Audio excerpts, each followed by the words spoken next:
how's it going, everybody? This is Sober Redneck. I'm your host, Ben Stavely, or Benjamin, however you want to call me. This is episode 5, I believe. Today is mapping your steps. We're working on step 1.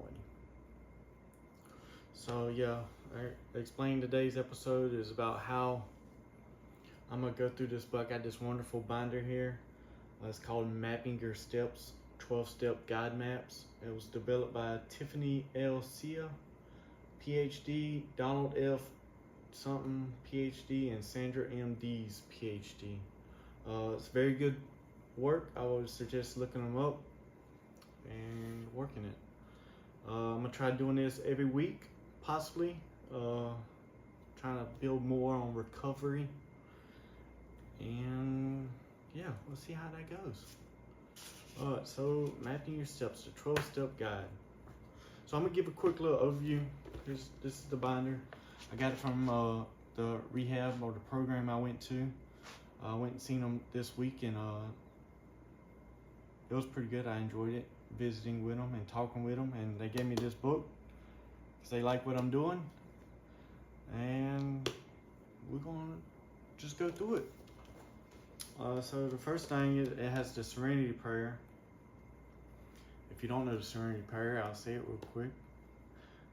God grant me the serenity to accept the things I cannot change, courage to change the things I can, and wisdom to know the difference. It's pretty smart. It's pretty smart, pretty good. And then it breaks it down. There's different maps on how to break down each word in the thing and what it means to you and how you feel about it. What does this phrase mean to you? It's just breaking it all down. I'm telling you, it's good stuff. And it has discussion topics for the Serenity Prayers and stuff. There's slogans that AAs came up with, and so AA's not committed to a slogan, but there are slogans out there that people like to use. So there's like first things first, just for today, easy does it, one day at a time, live and let live, surrender to win, acceptance is the answer to all my problems today, turn it over, let go and let God, check yourself before you wreck yourself. And then you can make your own slogans and stuff that you came up with, and it breaks it down, what the slogan, like what it means to you, how can you use it to help you, what situations can you see yourself using the slogan, and this is and how you're going to use it to improve situations. So it's pretty good stuff. Discussion topics for the slogan maps to like build conversations and stuff. Brief introduction to the 12 traditions, and it breaks down the 12 traditions on here, and then it breaks down each traditions, all 12 of them, and it basically just sums up on like just how does it mean to you. It's good work. It's good work to do. I'm gonna start doing it. But if you didn't know, I'm gonna go ahead and say it. The 12 traditions.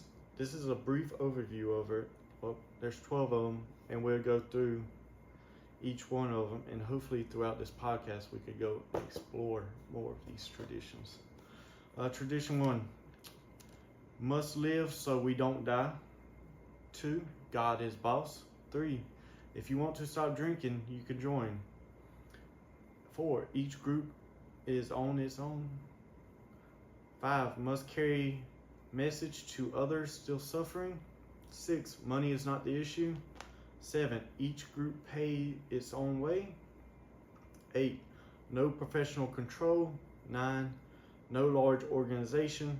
10, has no opinion on outside issues. 11, attract people, not publicity. 12, anonymity is the foundation. 12 traditions in brief.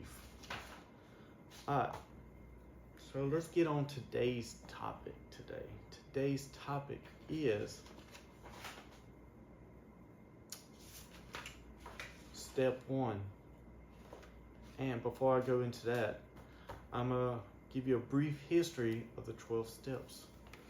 Alcoholics Anonymous AA started in 1935 in Akron, Ohio, as a result of the meeting between a New York stockbroker and an Akron surgeon who were both hopeless alcoholics. They realized that alcoholism was a disease that could be treated by a system of applying spiritual values to daily living. Both men began working with themselves with other alcoholics. In 4 years, there were 3 groups and 100 sober alcoholics. In 1939, based on their experience, both the failures and the success, the fellowship published its basic textbook, Alcoholics Anonymous, describing the AA philosophy and methods and establishing the 12 steps. This book has been in continuous publication since then. Although it has been revised and updated, the 12 steps have remained the core, touching the lives of countless number of people around the world. Shortly after founding of AA, the families and friends of alcoholics banded together to form AL-Anonymous, an organization that teaches the 12 steps to individuals who are most affected by alcoholics in their lives. Since then, other groups have adopted the AA philosophy and successfully applied it to many problems. There are, for example, 12-step groups addressing drug abuse, such as Narcotics Anonymous, Cocaine Anonymous, Crystal Meth Anonymous. Support for substance users, family and friends, such as Al-Anon, Al-18, and Narc-Anon. Codependence Anonymous. Other addictive problems such as Debt Anonymous, Gamblers Anonymous, Workaholic Anonymous, Eating Addictions Anonymous, and Overeaters Anonymous. Relationship issues such as Incest Survivors Anonymous, Relationship Anonymous, and Parents Anonymous, as well as mental health issues such as Obsessive Compulsive Anonymous and Emotional Anonymous.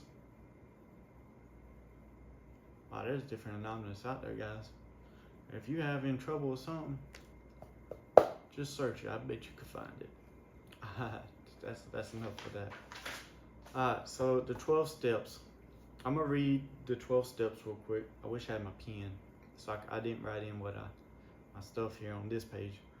But step 1, we admitted we were powerless over, you could say, any substance or whatever your addiction is, that our lives had become unmanageable. Step 2, we came to believe that a power greater than ourselves could restore us to sanity.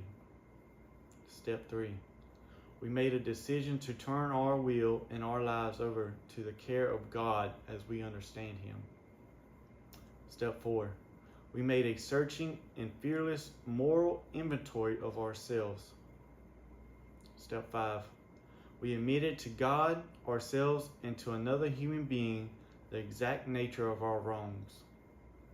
Step 6, we were entirely ready to have God remove all these defects of character. Step 7, we humbly asked Him to remove our shortcomings. Step 8, we made a list of all persons we had harmed and became willing to make amends to them all. Step 9, we made direct amends to such people wherever possible, except when to do so would injure them or others. Step 10, we continued to take personal inventory, and when we were wrong, we promptly admitted it. Step 11, we sought through prayer and meditation to improve our conscious contact with God as we understood Him, praying only for knowledge of His will for us and the power to carry that out. Step 12, having had a spiritual awakening as a result of these steps, we tried to carry this message to fellow sufferers of whatever addiction it is, and to practice these principles in all our affairs. They seem pretty easy, don't they? Me reading them to you seem pretty easy. But let me guarantee this. When you start actually working these things, it's challenging. It's pretty rough. You have to dig deep on a lot of these things. You have to admit all your wrongdoings to people. And if it don't hurt them, you amend those wrongdoings. Tell you, you think it's easy. Start going through it, man. I'll tell you. Alright, step 1 is the map. I don't know if you can see it. We admitted we were powerless over alcohol, that our lives had become unmanageable. Yep. So then it goes into, it breaks down stuff like this. So I'll be reading off of this right here. Step 1. We admitted we were powerless over alcohol, that our lives had become unmanageable. Now the word, so it breaks it down. So it has we admitted is boxed in, definition below. We were powerless is boxed in, definition below. Over alcohol, and that's below. And then it says that our lives have become unmanageable. Unmanageable is boxed in, definition below. So admitted. This is what admitted means to me. To claim or to accept something for what it is. Like, that's mine. Claim ownership. I own that. That's mine. I admit it. It's mine. Give it to me. I don't care what you say. It's mine. Let me have it. Next one.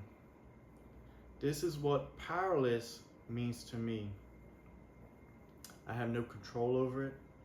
Couldn't say no to it. It's controlling me and my actions whenever I'm around it. Like, I don't have no, it has a lot of power over me. I don't like that. Then I have alcohol, and it's boxed in, so these are my problem areas. Alcohol and not knowing when to stop is like my definition of it. Alcohol has a hold of me that if I just have a sip or one beer, I know I won't stop. So it says that our lives have become unmanageable. This is what unmanageable means to me.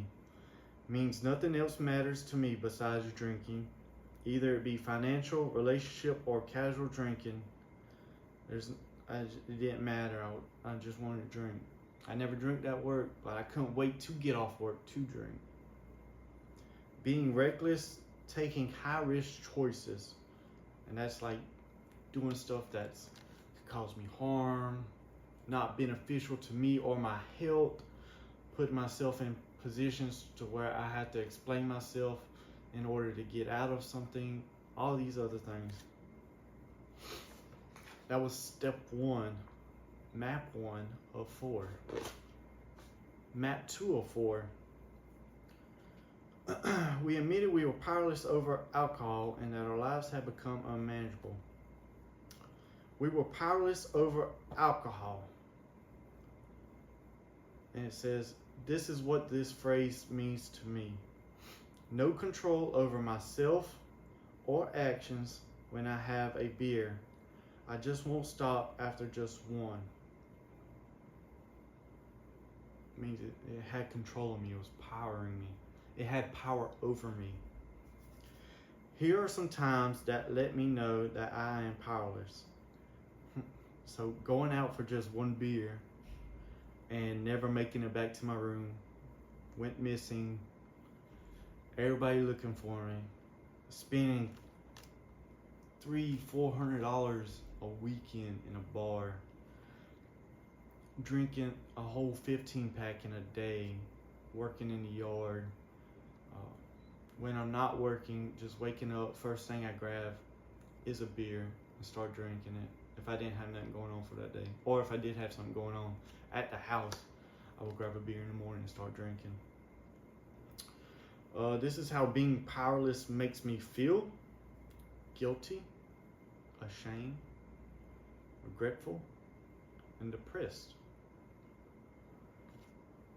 And there's another box that says this is a picture that shows how I feel about being powerless. I figured these other 3 boxes worked. I didn't have to do the 4th box, and plus I'm not really a good drawer, so there's that. Map 3 of 4. We admitted we were powerless over alcohol, that our lives had become unmanageable. On this one, you're breaking down the statement, our lives had become unmanageable. This is what the phrase means to me. Reckless, taking too many high-risk choices, disregarding my responsibilities back home, not showing up to work formations, overall not being able to control what was around me, and not being able to manage what was going on.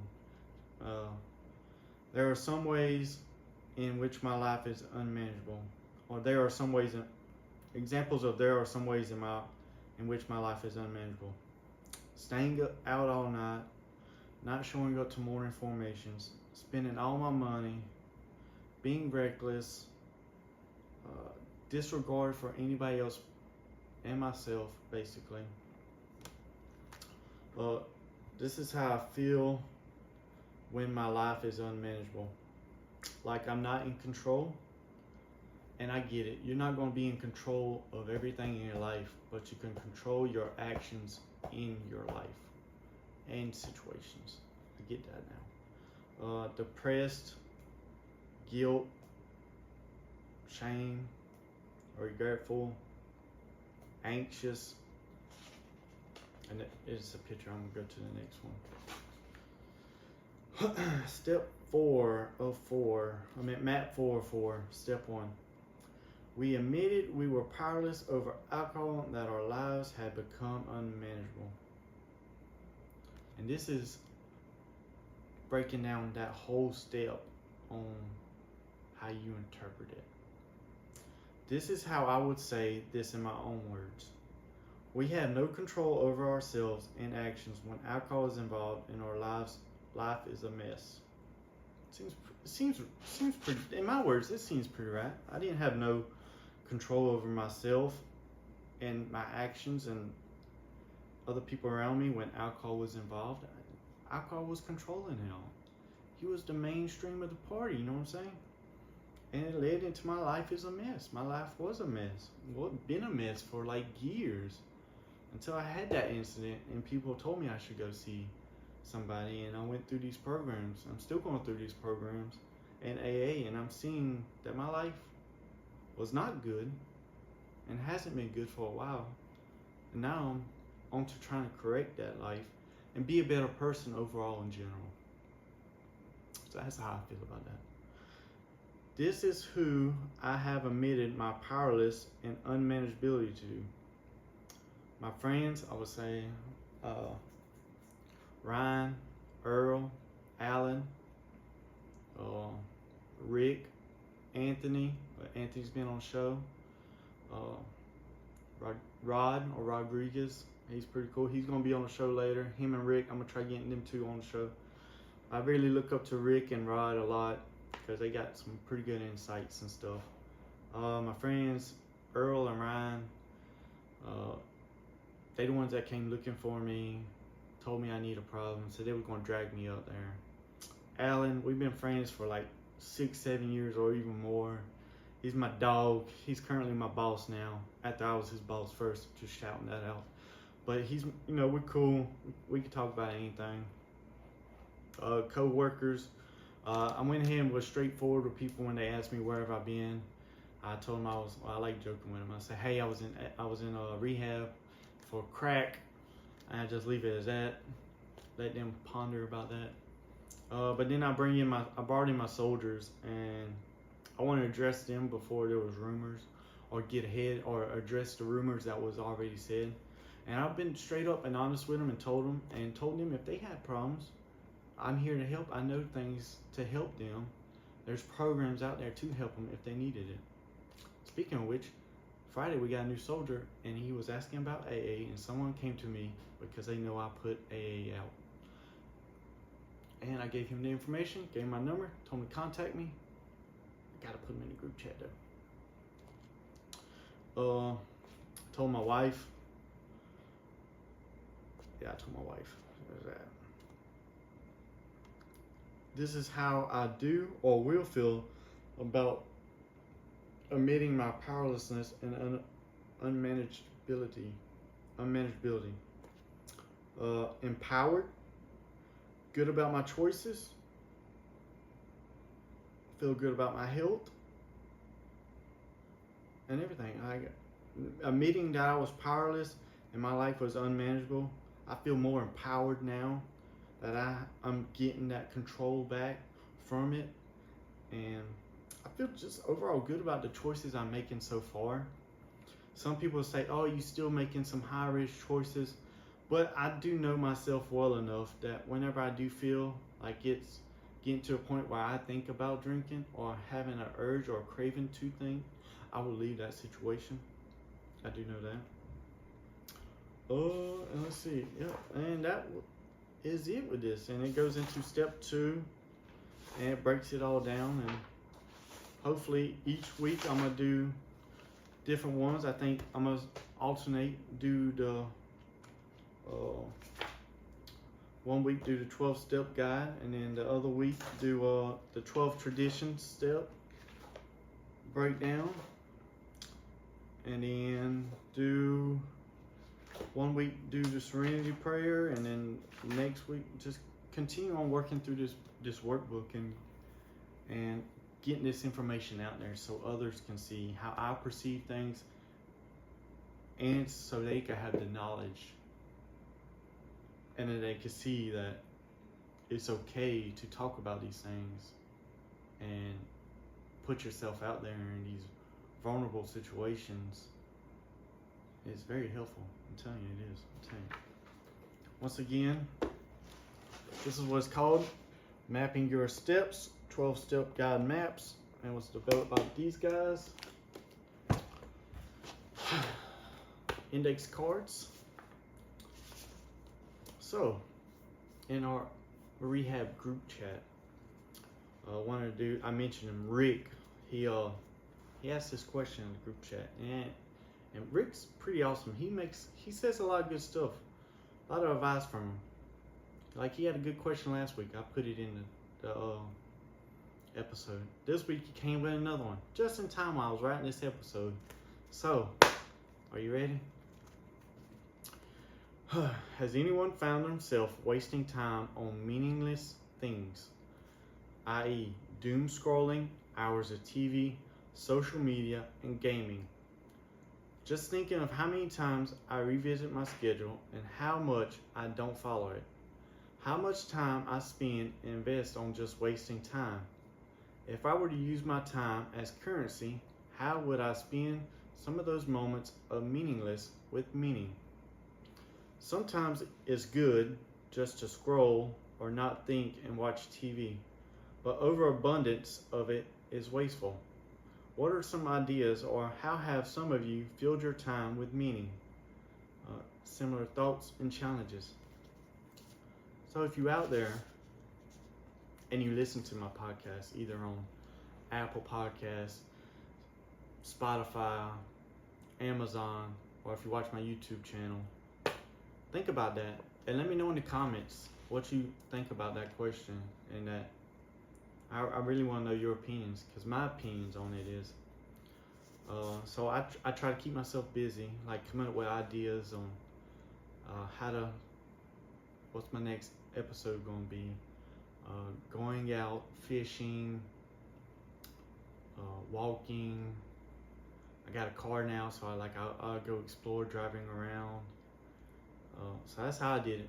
But this week I haven't really done much of that. It's been work and going to sleep, basically, because it's been rough. But that's going to be another episode. But yeah, just let me know down in the comments what you think about that and how are you dealing with it. And if you are dealing with stuff like that and you don't know how, ask how, explain your situation, and other people might be able to give you thoughts or ideas on how to prevent yourself from wasting time doing meaningless things. So I don't know how long this episode is. Like I said in my first episode, I ain't putting no time limit on my episodes. It's just I'm gonna put information out, talk about it. However long it is, that's how long it's gonna be. I'm always looking for feedback. criticism. I got thick skin. Say what you want to say. Comment ideas or give me good criticism on what to do next, or if you enjoyed the show. Remember to be honest with yourself. It's hard, but if you be honest with yourself, you can be honest with others. And if you're honest with others, that spreads. Then everybody around you starts being honest with each other. Start breaking out good cohesion between y'all.